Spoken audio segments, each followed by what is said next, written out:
Welcome to On the Ballot with Ballotpedia, where we connect people to politics by providing neutral, nonpartisan, and reliable information on our government, how it works, and where it's headed. I'm Frank Festa, and thanks for being with us. Today, I'm joined by Charles Stewart, who's a political science professor specializing in congressional politics and elections at the Massachusetts Institute of Technology. He's renowned for his research on election system performance, and he's also the director of MIT's Election Data and Science Lab. Last month, Professor Stewart and his team released their biennial update of the Election Performance Index, which compares election administration policy and performance across the states and from one election cycle to the next. And those findings brought exciting news. Over the past decade, as we'll learn about today, the E.P.I. has charted the steady improvement of virtually every state in how elections are administered. Really looking forward to digging into that data and the results. And here with us now is the man himself. Charles, thanks so much for coming on the show. It's a pleasure to be here. Yeah, so let's just jump right into it. Bring us back to 2010 or so, if you can, when the E.P.I. was first created. What was the state of election administration across the country then at that point in time? Yeah, in 2010, we were still, I would say, kind of in the hangover from the 2000 election, the so-called Bush v. Gore election. So, that was really the kind of, I would say, the motivating factor and a lot that was going on in election policy at the time. So concerns about voting technology, the concerns about voter registration, the accuracy of registration, those sorts of things. And also just kind of step back a little bit. And in addition to just the concerns about the many issues that had arisen in 2000 and not just hanging Chad, but, registration and other things that I mentioned, there was a sense that, election administration was still kind of in the dark ages. There hadn't been a whole lot of innovation. Practices in most of the country were really the practices that were common in the 1880s and the 1890s. And while that had served the nation well in a lot of the country, there with the development of computer technologies, increasing complexities of modern life, there were beginning to be movements to make elections more convenient, to take advantage of computers. And then finally, and this also kind of came out of the 2000 election as well, although it had kind of a circuitous route, there was also beginning to be some concern and controversy about what we would now call kind of election security. So concerns about illegal immigrants voting, a rising movement in favor of voter ID laws and those sorts of things. So things were kind of hotting up, and there was a big space there for, I would say, bringing election administration into the modern world, in the sense that most of the debate about elections was election administration was not particularly informed by metrics. It was informed by beliefs people had or kind of screaming headlines that might or might not have really reflected what the big problems were. Got it. And to me, Charles, election administration kind of feels like one of those broad categories. If you had me try to define everything that might entail, I'd probably only be able to guess a handful of the 18 different indicators you all used in your evaluation. So how'd you go about identifying those indicators? Did you start with a short list and keep expanding the categories, or did you know that you'd be evaluating states on those 18 indicators right from the start? It actually started big and got narrow. And just to say a little bit about where the E.P.I. came from, this was originally developed by the Pew Charitable Trust, and actually the Pew Center on the States, to go back that far. And Pew had a very active research and reform agenda in the late aughts and into the early teens. And so the E.P.I. was part of that. And I was the principal consultant who was brought in to help work with Pew as they developed the E.P.I. And the E.P.I. was inspired by a book written by Heather Gerken, who's now the dean of the law school at Yale, but at the time she was just a rank and file law professor. She wrote a book called The Democracy Index. And the Democracy Index basically argued that we needed a product sort of like the U.S. News and World Report's ranking of higher education.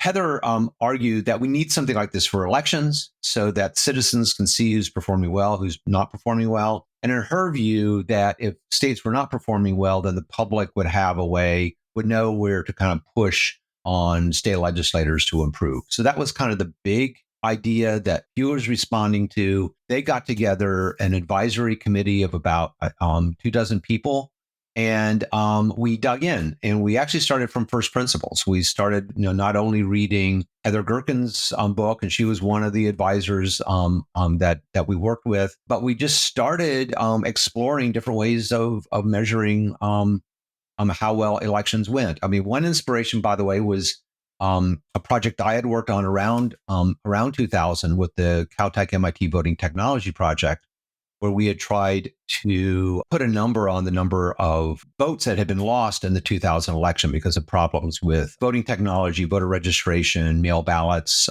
registration, access problems, and stuff like that. So this advisory committee, and I helped to lead it, some Pew staff helped to lead it as well. We talked a long time about what good performance is. And we eventually settled down kind of on a two-dimensional way of thinking about good election performance. On one dimension was to think about security and access. Elections should be secure from fraud, and it should be easy to vote. And these two things sometimes are in tension, but if you can achieve both, that would be good. And then along the other dimension is that we need to account for registration of voters, the actually casting of ballots, and then the counting of those ballots. So kind of think about a 6-cell table. And then we kind of talk generally about, whether we could find measures of all of those things. So that was kind of one part of it, was kind of developing this typology. The other part of it was just creating criteria for measurement. And even before, we knew that there's a number of sources of data that we could draw on. The Census Bureau has a number of surveys. There's private surveys. The Election Assistance Commission was just beginning to roll out this election administration and voting survey. So, there were potentially other metrics that we talked about, the potential of doing more surveys and kind of reviewing maybe, kind of criminal complaints and stuff. We kind of really stretched far and wide and came to the conclusion that we needed to find data sources that we were confident would continue to be gathered, that were high quality and had a strong scientific background to it. And so we talked for 2 years about these sorts of broad issues. And as we did, we would roll in a number of different candidate indicators, and there was about 30 of them.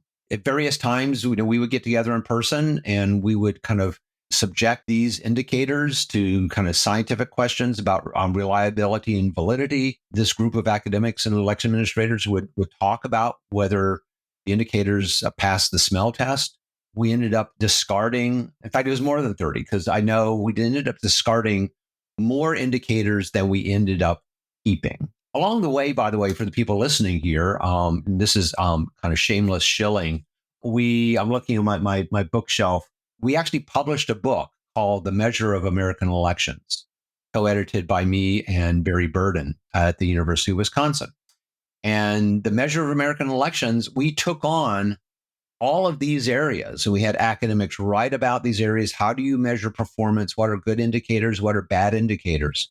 We subjected this question about the indicators to statistical analysis. We did a factor analysis, and kind of the sorts of things that political scientists, social scientists look at when they create scales to judge the reliability and the validity. And we also did kind of the smell test in front of a bunch of experts to come down to the 18. But at the end of the day, I would say we ended up probably given our interest in both security and access, the 18 indicators really more emphasize access to voting than to security. And that has some consequences for the index and how it came down. And also emphasize kind of the act of voting, less so issues of voter registration or counting the vote, although there are indicators all along this 6-cell table. But really, it kind of focuses on access, convenience of the act of voting itself. Yeah, and as I mentioned at the top of the show, the main takeaway from this most recent update is that nearly, again, every single state demonstrated improvement over the past decade or so, which is pretty remarkable if you think about it. Yeah. Before we get into any specifics or statistics, can you put the big picture into perspective for us? What does all this actually mean in practicality?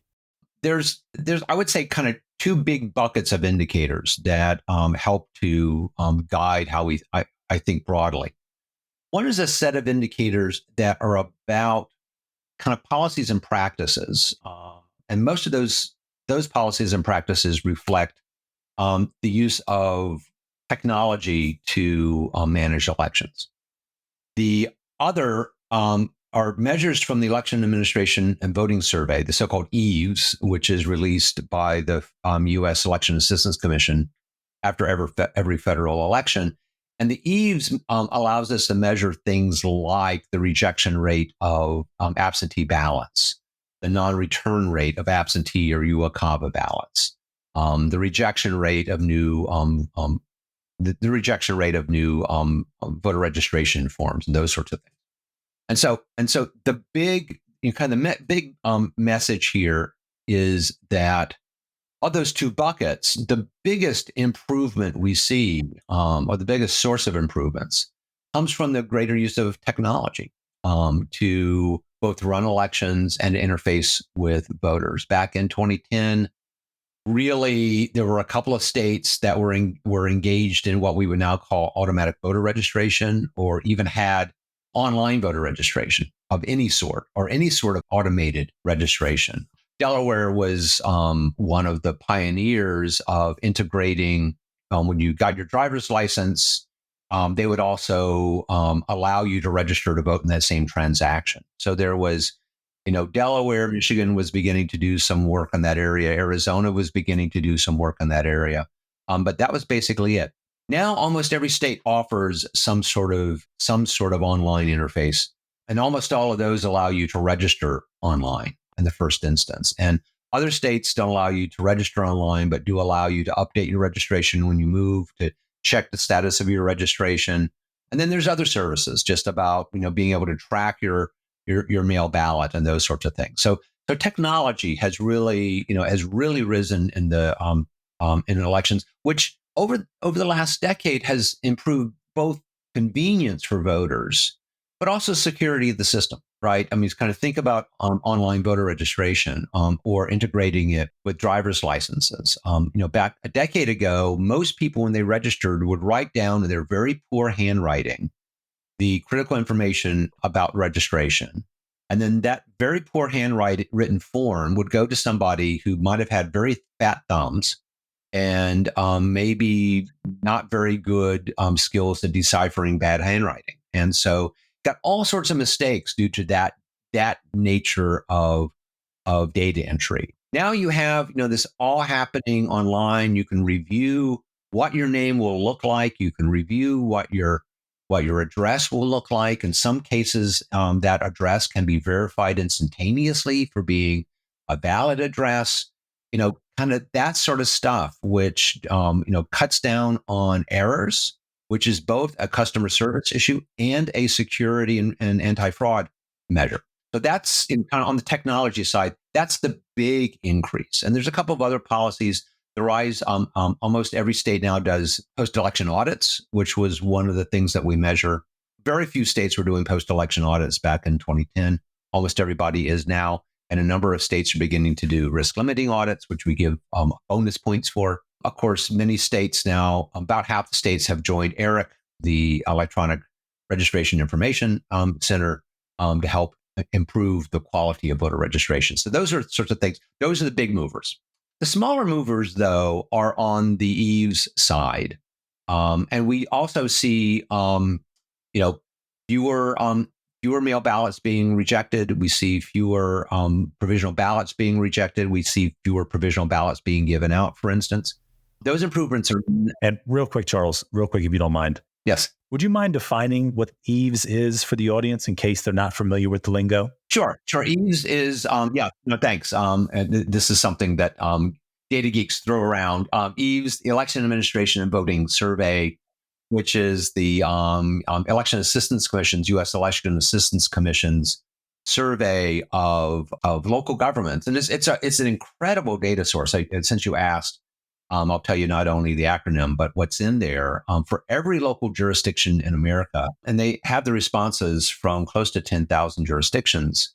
You get very detailed information, hundreds, if not thousands, of different data elements from every local jurisdiction about all sorts of things about registration, all sorts of things about voting modes and voting technologies used. And there's a survey about state policies. I mean, it's a real treasure trove. It's really the lodestar in election administration. Not perfect, but it's light years away from where we were back in 2000. Yeah. And the issue there, I mean, we've seen slow and steady improvement in those areas, but it's very important. When you think about going from 0 to 100 on something like whether you have online voter registration, that's a big lift, but you can do that. You can put your mind to it and you can decide you're going to do it. If you're like the state that's rejecting the most provisional ballots, and you want to become the state that rejects the fewest provisional ballots, you can't just put your mind to it and say, okay, we're going to flip a switch, get a contractor, put it in a system, and solve this problem. You have to kind of work with the local administrators. Might have to pass some laws. You're going to have to. That's a much bigger lift. It turns out, those sorts of policies, and so that sort of thing is probably going to be a longer slog. And but we're improving in those things too, as hard as it is to improve. Yeah, and you mentioned a few numbers there, but again, listeners, if you want to learn more about the report and learn about some of the more granular details, you can check out the link in the show notes to dig into the findings for yourself. A little bit of a two-sided question here for you, Charles. The states that made the most dramatic improvements, did they have anything in common? And at the same time, the states that didn't improve as much as you might have been hoping to see, did they have any commonalities as well? One group of states were already kind of at the top, and it's very hard to improve when you're already at top. And so, these are states like North Dakota, Minnesota. I mean, states. I always, I oftentimes joke, if you want really good election administration, you should live in a state that was settled by Scandinavian socialists, because they tend to perform really well on most of these measures. And so they were already at the top, so they're not going to move very far. The states that improved the most, I would say, kind of come in two buckets, not mutually exclusive. One bucket were the states that were really kind of behind the times in technology, were doing kind of ma and pa voting election administration, and they were doing fine, but it was just kind of slow and sleepy, and a lot of the Northeast was like that, for instance. Vermont now, which is now one of the high performers, back in 2010 was one of the low performers, for instance. And I remember the first time I ever interacted with the Vermont election department back in 2004. And we were looking for just the election results from the 1996 election. And the person I talked to said, well, we have them. They're on an old computer. If you come up here to the state capitol and you have a floppy disk, we could probably get them for you. And now, they're a fully modern operation at the state level. And so states like that. The other set of states, a lot of them are the battleground states. So, these are the states like Florida, Georgia, Wisconsin, Arizona, which were not necessarily low performers, but we're kind of in the middle of the pack. And they've really, kind of come up quickly. And I think the reason for that is obvious, is that they have been under the gun, and they've, in some cases, it's just been a kind of slow, kind of movement to improve things. In other cases, as like in the state of Georgia more recently, there's very kind of firm leadership at the top of Secretary of State there, really to kind of pull Georgia along. So I would say that the states under the gun were the ones that also improved a lot. And so then that leaves the remaining states that are kind of, they've improved as well, but they haven't improved as much. And I'd say that there's two types of states that are kind of, now, if you were, they're all better than they were in 2010, but they might have been in the middle impact of the 2010, and now they're the laggards in 2022. Keep in mind that, that the most recent update was 2022. And those are either states that leadership values security more than convenience, where security is a particularly high, right? And we don't measure security as well as I would like to. So that could be a problem with our measure, not what they've done. And there are some very red or very blue states that have kind of gone their own way and have, kind of been, I would say, immune from the types of pressures either that have arisen because of the EPI or from the types of pressures that the EPI was designed to measure the response to. And I think your listeners can kind of figure out which states those are. And a major goal, if I have it right, of the E.P.I. was to empirically demonstrate where states were at in order to help them improve their election administration capabilities, capacity, right? Can you bring us into that process, Charles? What was your relationship with policymakers? And can you point to any big wins when it comes to influencing states to make some positive changes? I mean, the process has been a diffuse one in the following sense that I know that like state election directors are highly aware and highly sensitive to the EPI, and they are communicating with their political principals, usually secretaries of state or elections boards, and sometimes state election or state legislators. The thing that I've discovered in all of this is that, ironically enough, the people who are the most attentive to the EPI are the ones who may have the least amount of influence over moving a lot of these things, because a lot of the EPI kind of metrics and improvements require state legislative action. And state legislators are interested in all sorts of things with reference to elections. And a few of them are very, very good in understanding the nitty gritty of election administration. And many of them, mean well, but are not experts in this area, need to be educated. So there's this transmission belt of information from state election directors to legislators.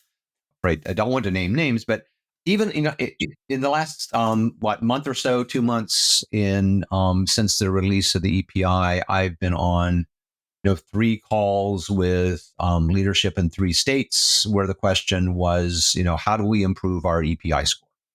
They wanted to understand better what was going on now, and so that they could improve in the future. Now, it should be said that each of these states were already states that were near the top of the list. And so, that, tells me one thing, which is that, there's a set of states that are highly aware of their standing, or secretaries of state who are campaigning on access, and have made promises to the public, have made promises to the state legislature. They get scored on EPI, and, they're not number one. Maybe they're number, still a good, what we would regard as a good number, but it's not number one. And so they need to understand, and they want to see if they can work on it. A few years ago, I had a number of conversations with one state that was, I actually had conversations with a couple of states that have been very concerned about their provisional ballot number.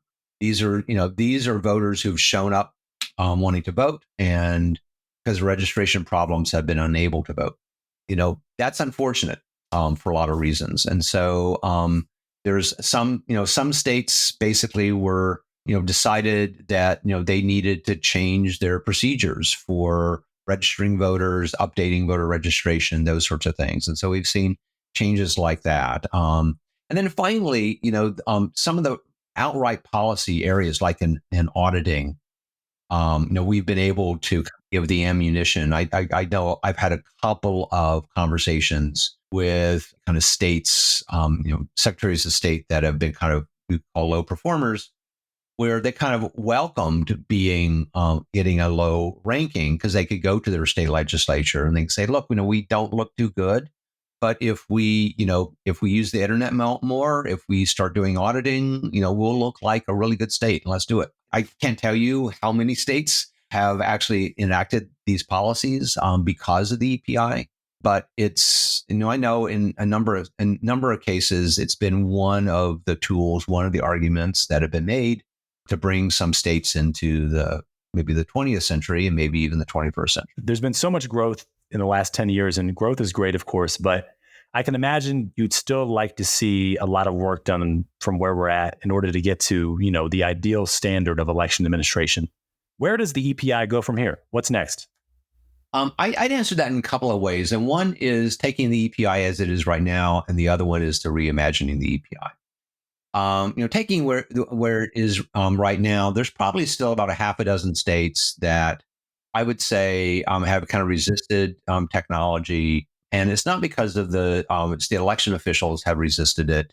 It's that they've been unable, for whatever reason, to kind of get support in their state legislatures or from the governor for money, for resources in order to computerize, kind of bring on more computer power, do auditing, which, by the way, I mean, kind of doing post-election auditing isn't just a matter of kind of flicking a switch and doing it. You have to train, you have to do a lot of things to change behavior. And in a number of states, especially poorer states, states that are struggling with internet connectivity and education issues and generally with public service provision, election administration is just another public service that some of those states are struggling with. And I think the same process will continue on. The other way of answering a question like this is to ask, well, where could the EPI go from here? What are the new areas of innovation? And that's something that I would put it back out to the community, actually. A dozen years ago, you convened 24 experts, practitioners and academics to kind of answer the question you just asked.